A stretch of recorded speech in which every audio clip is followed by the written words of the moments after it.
Good afternoon, evening. If you're watching this, you're checking in. I'm doing something a little different.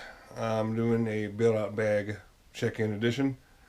This is what I carry in my truck at all times. It's a build-out bag, not an inch bag, not a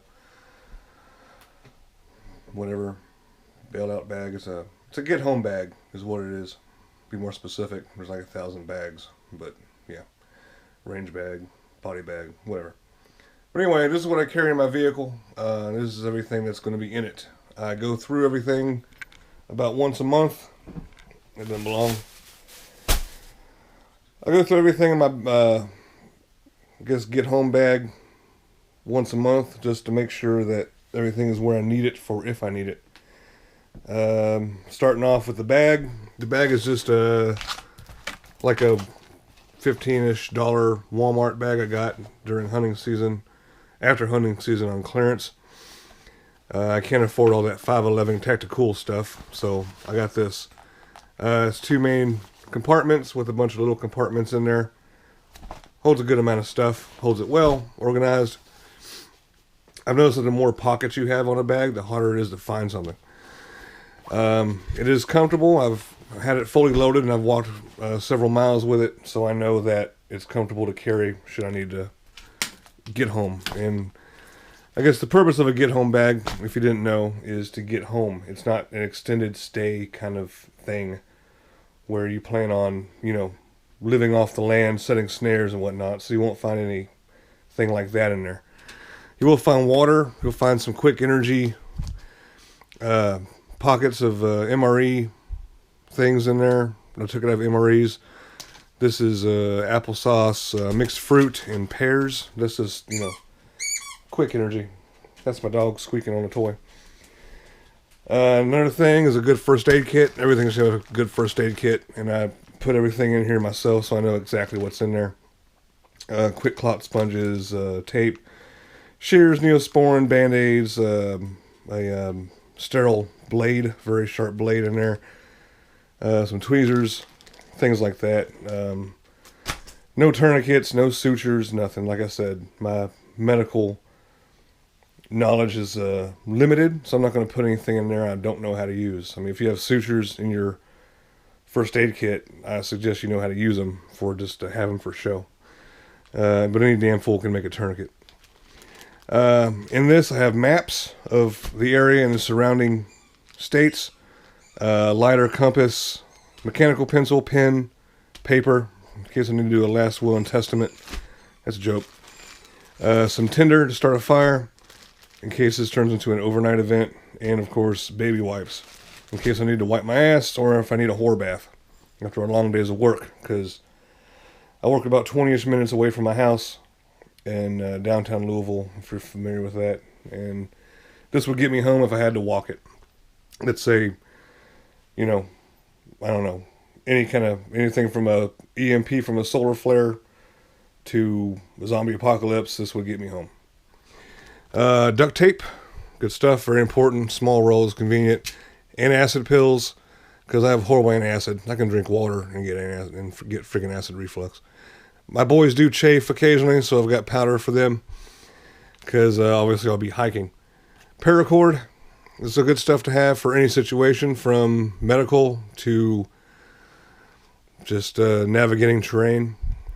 I've got it lashed together to where all I do is pull this, and all this will just fall out without getting tangled. You can look up ways to do that on the interwebs. 2 glow sticks in red. That way I'm not losing my night vision in case I need to see around me. I've got a external charging battery pack that I'm charging or recharging. It actually wasn't low. It's actually where it needs to be. But like I said, every month I go through it and make sure it is where it needs to be. Emergency poncho, because who wants to get wet? Over here, some small clothing items. I've got some good work gloves, leather. 2 pairs of socks, because you got to keep your feet good if you're walking. A toboggan, a scarf, an old belt that is still serviceable. I just don't wear it anymore.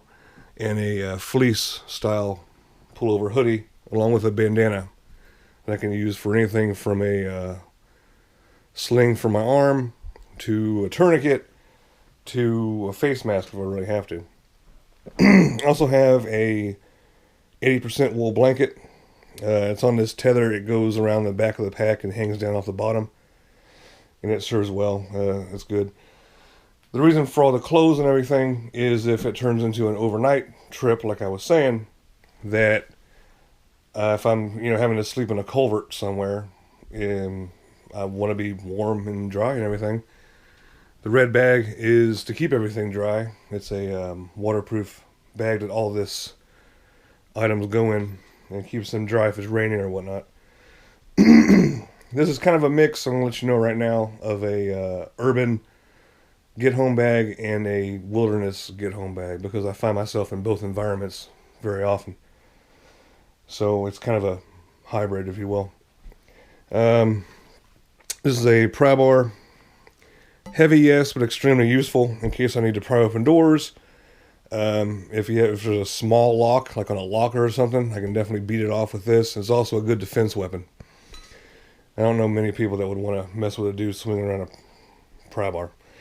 More knife. Let's see. Extra batteries for this flashlight. These batteries I change out every month as well. Got the flashlight there. Got a folding knife. Got a multi-tool. All these 3 items go on to this sheath. These 2 items will clip onto the side of this, and this obviously will go in there. So that's kind of a compact, good to go little dilly. Let's talk about self-defense. The pry bar is a good deterrent, but this is a better one. M&P 2.0 9mm. That stays in the pack, along with 3 magazines, 1 in it, nothing chambered, safety first. And I've got the mag holder with 2 more 17-round mags in it and a holster. Not a concealed carry holster, which you might prefer if you're trying not to draw attention to yourself. However, it stays close enough to my body, being a paddle holster, that I can put my shirt over it. And unless you're looking for it, you won't notice this or this on my belt. Let's see. Yeah, so that's pretty much my get home bag. Relatively simple. It does not take a lot of money or a lot of effort to make one. I suggest everyone have one in their vehicle.